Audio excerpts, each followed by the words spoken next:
Ito ang mga kwentong amazing tungkol sa mga OFW na farmers din.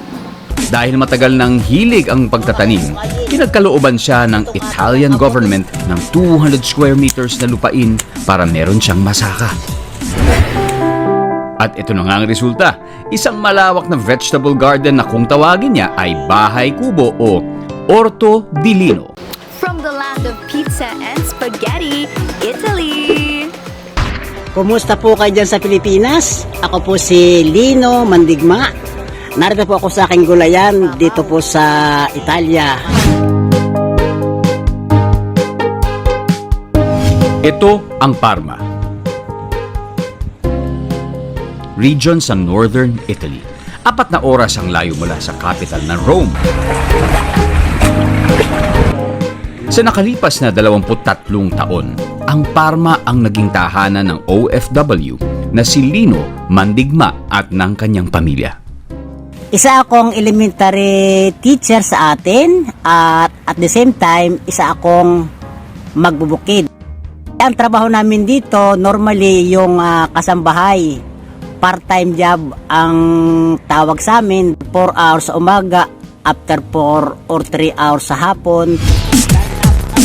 Dahil matagal nang hilig ang pagtatanim, pinagkalooban siya ng Italian government ng 200 square meters na lupain para meron siyang masaka.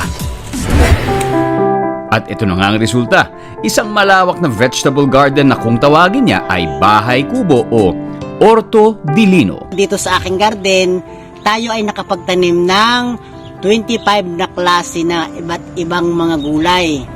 Wala po akong katulong dito sa pagtatanim, pero kung minsan, naisasama ko dito yung aking misis sa aking pag-harvest.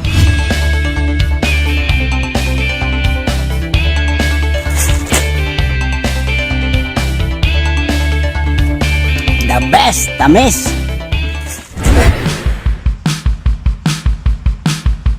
Ibinibenta ni Mang Lino ang mga inaning prutas at gulay sa mga kababayan nating Pinoy sa Parma. Yung ating kinita, normally, more or less, 2,000 euro sa isang season.